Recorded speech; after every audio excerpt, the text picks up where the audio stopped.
Welcome back, my legends, to another light theory. Now, this theory is going to talk about how Wraith and Mirage met, because on my last video, a lot of people were saying, hey Kev, when Mirage was being insensitive about people that have amnesia, Wraith wasn't talking about his mom. Well, you can kind of in a way include his mom, but in a way Wraith was talking about herself because she doesn't remember who she is. The sooner you accept who you really are, the better. Why are you helping me? Don't you get it? We can make them feel every bit of what they did to us.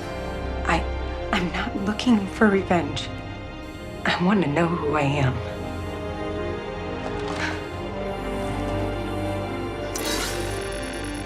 Too bad. Well, maybe one day you'll get what you're looking for. So, as you can see from the Boywalker trailer, yeah, you guys are right. Wraith doesn't know who she is. But the reason it never clicked in my mind is because Wraith technically never told Mirage about that she doesn't know who she is. Now, this is something that you have to figure out on your own, because I looked over the loading screens. I even looked over the quest again, and she never once told Mirage that, hey, I don't remember who I am. The only evidence that I found that, yeah, Mirage knows that Wraith doesn't know who she is because she forgot who she was the opening cinematic when Mirage says this. Liberation from the IMC brought chaos to the Outlands, and the revival of an old blood sport.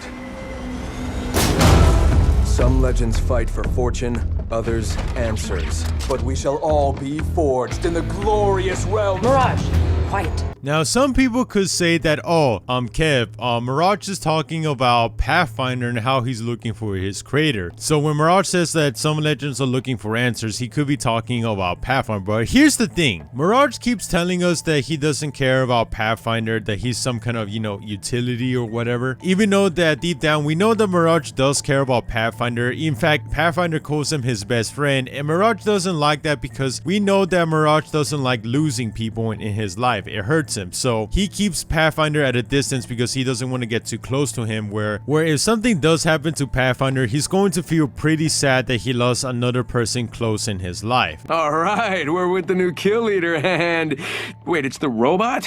Oh man, of course it's the robot. So I might actually feel bad if you died. So let's just not do that, okay? Thanks, Elliot. I owe you a drink at your bar. Now, what does this have to do with Wraith? Well, here's the thing. In the trailer for Boywalker, we hear that Boywalker tells Wraith that, hey, I found my answers, and now it's your turn to find your answers. Go. It's me they want.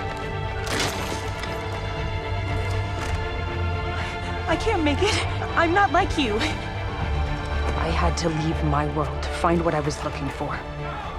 Now, it's your turn. So when Mirage says that, hey, some of us legends are looking for some answers, he's talking about Wraith. Because Pathfinder, the only reason he joined the games is because Elliot said that, hey, if you join the games, if you become famous, you can use your fame to look for your creator. So Pathfinder doesn't really care about the fortune. The fortune part is probably for Mirage, that he wants to make a lot of money. I mean, he did buy a boat and kind of went broke over that. So Mirage wants the money, Wraith wants the answers, and Pathfinder wants to use his fame to find his creator. So, and what this is telling me, and thanks to the comics, we now know is that Wraith and Mirage have a really close relationship, because Wraith knew about Mirage's secret that, hey, my mom is starting to forget about me. In fact, she also knows is that Mirage is in financial trouble. So Wraith knows a lot about Elliot. In fact, nobody knows about his mom's secret but Wraith, and also Lova. But Lova did some digging around and found this third on Mirage. This is why in the season 5 quest, when Mirage and Wraith were talking,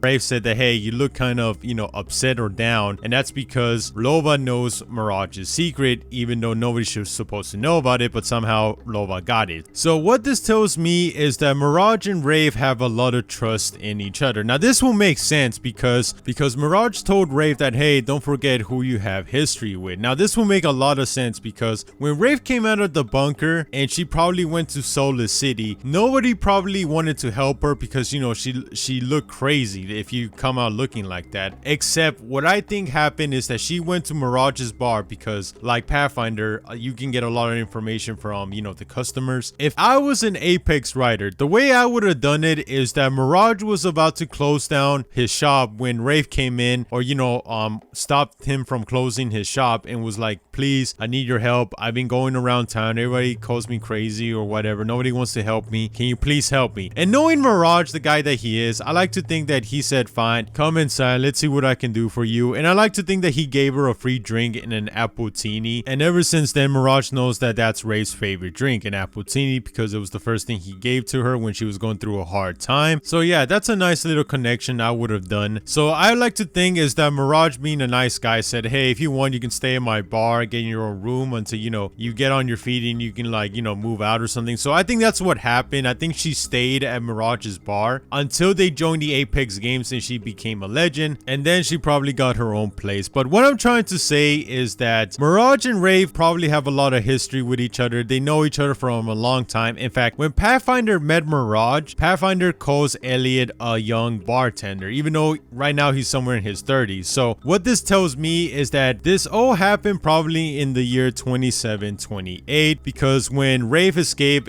we see in the scan that she was 27 years old, even though now she's 32 years old. So it's been a 5-year difference. So we're in the year 2733. So 1, 2, 3, 4. So year 2728 is when all this probably happened, and the Apex games were technically not open. This would also explain why Pathfinder calls Elliot young, because technically this happened 5 years ago and Elliot would have been in his late 20s. And notice that Pathfinder never calls Elliot like a legend because, you know, he hasn't competed yet. So my guess is that Elliot met Wraith first and then Pathfinder came somewhere in the picture next, or, you know, Pathfinder first and then Wraith. Point is that what happened is that these three decided to join the Apex games because Mirage told Pathfinder they join the games. Well, he didn't really say it, but he said, you know, you can use the games to, like, you know, find your creator. So my guess is that Mirage convinced Pathfinder to join him, and then Wraith joined them too because she wanted to find her answers.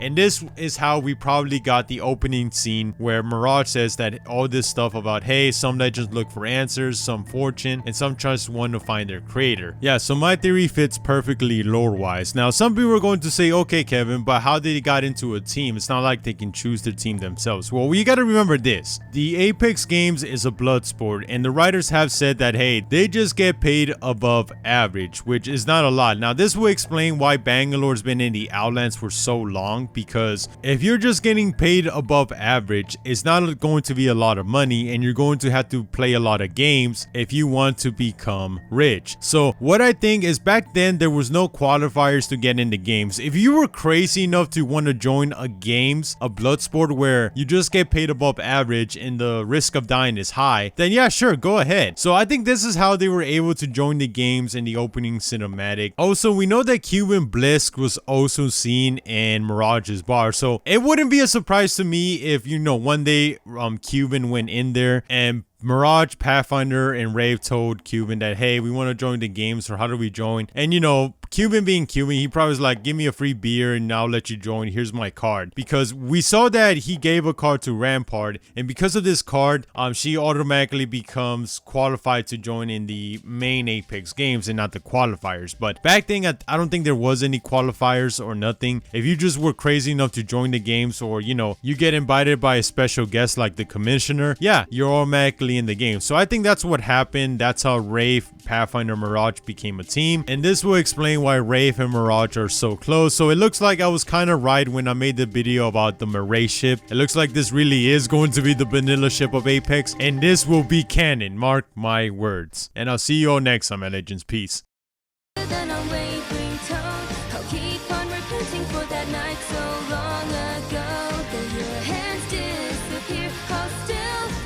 Place where you are here.